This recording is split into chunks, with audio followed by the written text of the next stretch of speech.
প্রতিবার যদিও আমি রুহুটা ফেরত দেই ঘুম থেকে জাগবার সময়, কিন্তু এইটাও ইলা আজালিম মুসাম্মা, একটি নির্দিষ্ট সময় পর্যন্তই ফেরত দিচ্ছি।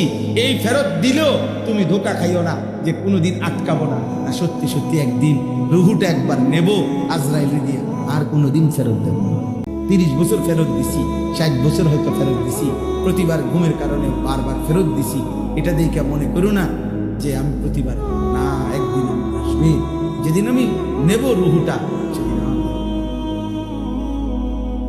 সেদিন স্বজন কাঁদবে, স্ত্রী কাঁদবে, সেদিন ছেলে মেয়ে চিল্লাইবে, পুরা গ্রাম কাঁদবে, পুরা বাড়ি কাঁদবে। আমি কিন্তু ফেরত দেব না। ছোট্ট বাচ্চা, কোলের বাচ্চার কান্নাও আমি আল্লাহ তাআলার দয়া আর হবে না, আমি আর ফেরত দেব। এবার বাচ্চা কাঁদুক আর বউ কাঁদুক, বুড়া কাঁদুক আর জোয়ান কাঁদুক, যার হাসরের মাঠ, গন্তব্য যার ফুলসেরাত, যাকে 30,000 বছরের ফুলসেরাত পার হইতে হবে একা, যাকে 50,000 বছরের হাসরের ময়দানে দাঁড়াইতে হবে খোদার কসম একা,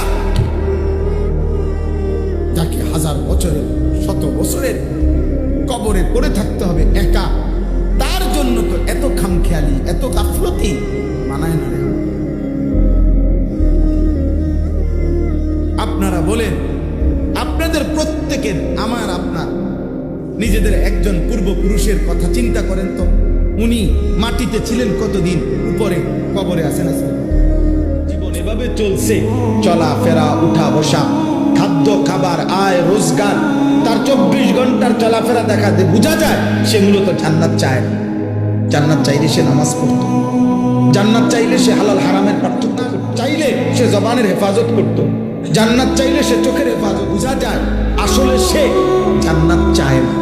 2, ওয়ারাদু বিল হায়াতিদ দুনিয়া, 24 ঘন্টা যে দুনিয়া পেয়ে শুয়ে আছে, খাইতেছে, ঘুমাইতেছে, হাসতেছে, এক হাতে বিড়ি খায়, আরেক হাতে অকথ্য মুখে গাইল লাইতে আছে, টেলিভিশনে নর্তকী চলতে আছে, চা খাইতেছে, যারে মন চায় ঘুষি দিতে আছে, হুমকি দিতে আছে, বা মানে দুনিয়া নিয়ে খুশি। কোনটা যে এখানে মিথ্যা, কোনটা কোনটা হারাম, এখানে গুনাহ হচ্ছে কিনা, আরে বেটা গুনাহ কিতাব, যে দুনিয়ার জীবন নিয়েই খুশি হয়ে আছে। কোন জীবন? 3, ওয়াতমাআন্নু বিহা, 3 নাম্বার হলো যেটুকু দুনিয়া অর্জন করেছে এটুকু দুনিয়া পেয়ে যে সন্তুষ্ট, আর কোনো চাওয়া পাওয়া নাই, কারণ দুনিয়া পাইছে। 4 নাম্বার, আল্লাযীনা হুম আন আয়াতিনা গাফিলুন, আমি আল্লাহর আয়াত, আমার বিধান, আমার হালাল হারামের হুকুম, আমার কোরআনের একটা একটা বিধান, আমার রাসূলের একটা একটা তরিকা, এর থেকে যে জানেন না। বয়স্ক বাবাদেরকে বলছি, আজ মুসলমানের মা বাপ সবাই ব্যস্ততা হলো খাট পালং, সোফা, ফার্নিচার, ইট বালু সিমেন্ট টাইলস, এই নিয়ে ব্যস্ত। ঘর সাজাচ্ছে, ঘর সাজাচ্ছে, ফার্নিচার বানাইতেছে, আসবাব কিনতেছে, মজার মজার বাজার করতেছে, 10 আইটেমের রান্না হচ্ছে, খাচ্ছে, ফুর্তি করতেছে। বাকি টাইম কেউ, বয়স্ক চাচারা চা দোকানে টেলিভিশন, মা বোনরা ঘরের মধ্যে টেলিভিশন, আর মুসলমানের সন্তান প্রত্যেকে একটা একটা মোবাইল নিয়ে অবসর কাটাইতেছে। খালাস, এরই নাম মুসলমান? এটাই মুসলমানের মহল্লা? এটাই আমাদের জিন্দিগি? এখানেই শেষ আমরা? তোমরা যারা মিথ্যাবাদী, নাফরমান, পাপী, শুনো, তোমাদের জন্য সেদিন জাহান্নাম।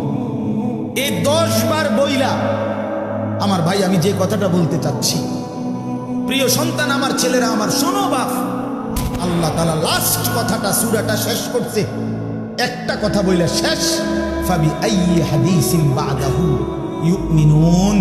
আল্লাহ বলছে, আমার বান্দা এরপরে আর কেমনে বললে, আর কতবার বললে, আর কোন কথা বললে, আর কোন কিতাব নাজিল করলে, তুই আমার বান্দা, তুই আমার কথা শুনতি, আমি বুঝলাম না বান্দা, আর কেমনে বললে বুঝতি।